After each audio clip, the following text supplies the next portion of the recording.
Welcome to The Explainer. Today, we're diving into a genuinely fascinating quirk of human psychology. We're going to look at why your mind so fiercely craves its own wide-open space. But your heart? Well, it's out there confusingly searching for belonging. If you've ever felt totally torn between these two extremes, trust me, you are in the exact right place. Let's get right into it. So picture this for a second. You spend a literal, perfect Saturday entirely by yourself. Zero plans, absolutely no hard pants, just you doing exactly what you want. You are absolutely thriving in the quiet. But then, right around sunset, bam, you get hit with this sharp, heavy wave of loneliness just completely out of nowhere. It feels like a glitch in the system, right? You love your own company, so why this sudden ache of feeling disconnected? What we're looking at here perfectly captures that core conflict. On one side, we've got physical solitude, that beautiful, unrestrained freedom to just be. But on the other, emotional disconnection, that sudden ache. And psychology tells us something super important here. This is not a flaw in your personality. You're not broken, you're not indecisive. Actually, this is just your mind working overtime, trying to balance your fierce independence with our hardwired human need for validation. All right, moving into section 1, the solitude contradiction. Understanding your baseline strength. Okay, to really solve this psychological mystery, we have to talk about intrinsic self-worth. If you're someone who deeply loves solitude, you've likely developed what psychologists call a secure attachment. Basically, you prioritize internal validation. You don't actually need the constant noise of a crowded room or the endless scroll of social media to feel like you matter. Your confidence? It starts from within. So you really don't rely on constant social interaction just to feel whole.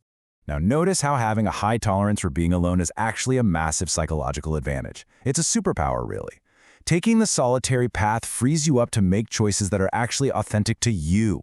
Because you aren't terrified of being by yourself, your decisions in life are driven by genuine desire, not just some frantic refusal to act out of a fear of being left alone. Seriously, your brain is literally wired for autonomy. Think about it. Following someone else's rigid rules or bending to forced expectations probably feels like a cage to you, triggering real, physical, psychological discomfort. Solitude puts you squarely back in the driver's seat of your own life, completely free of that friction. Let's pivot a bit to section 2, the fear of being replaceable, decoding the hidden triggers.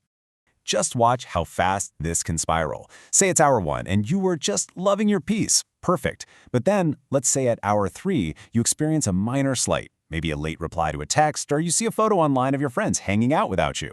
By hour 4, your mind is in absolute overdrive. Why? Because your brain triggers a cognitive bias in real time. If you grew up in early environments where your emotions were ignored, your brain maps that missed text straight to a prediction of abandonment. It literally prepares for an ending that hasn't even happened yet. And honestly, this is a massive revelation. You don't actually hate being alone. The pain you're feeling right there is just a learned emotional pattern. You're simply reacting to the terrifying, internalized belief that if you were to suddenly disappear, you wouldn't be missed. So the solitude isn't the problem at all. It's the feeling of being replaceable that actually hurts. Which brings us to section 3, silence as emotional protection, the climax of self-defense. Consider this idea. Your silence isn't a lack of emotion. It's a shield. For a lot of independent minds, going quiet is a highly calculated defense mechanism. I mean, if you learned early on that expressing your pain didn't actually lead to being heard or comforted, well, your brain logically and deliberately chooses distance to avoid any more hurt. Your silence is doing some serious heavy lifting to protect you.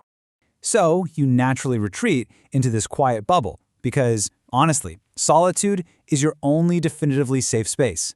It is the one place where you absolutely do not have to worry about being dismissed or judged or misunderstood, all while you do the really hard work of making sense of what you're going through internally.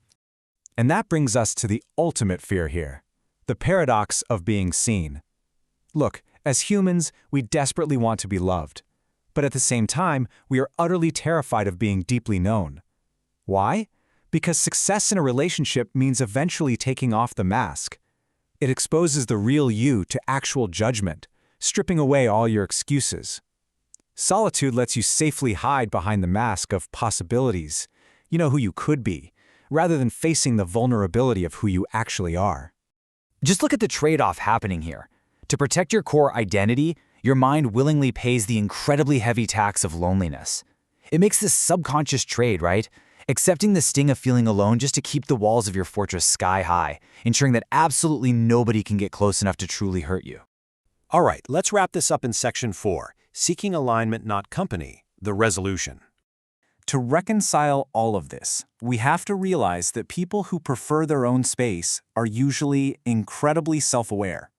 You aren't single or keeping your circle super small because you're hopelessly chasing perfection or holding people to impossible standards. No, you're doing it because you actively refuse to invest your precious energy into misalignment. You are fiercely protecting your internal standards, and rightly so. For you, the actual process of a relationship, how you're consistently treated, how aligned your values are, that matters far, far more than the simple outcome of just not being single. So that wave of loneliness you feel on a Saturday night, it's really just the massive gap between the high-quality, authentic connection your heart actually wants and the shallow interactions that are currently available to you. Ultimately, your love of solitude and your hatred of loneliness, they aren't at war. Not at all. They are literally two sides of the exact same coin, both working incredibly hard to protect your sense of self. You can deeply value your fierce independence while still honoring your heart's desire to find a genuine connection where being truly seen finally feels safe. So take a moment to reflect on this final thought. Are you using your solitude to protect your hard-won autonomy, or has it just become a comfortable fortress where you're hiding your true self? Finding that balance is probably the most courageous work you will ever do. Thanks so much for joining me for this explainer, and I will see you next time.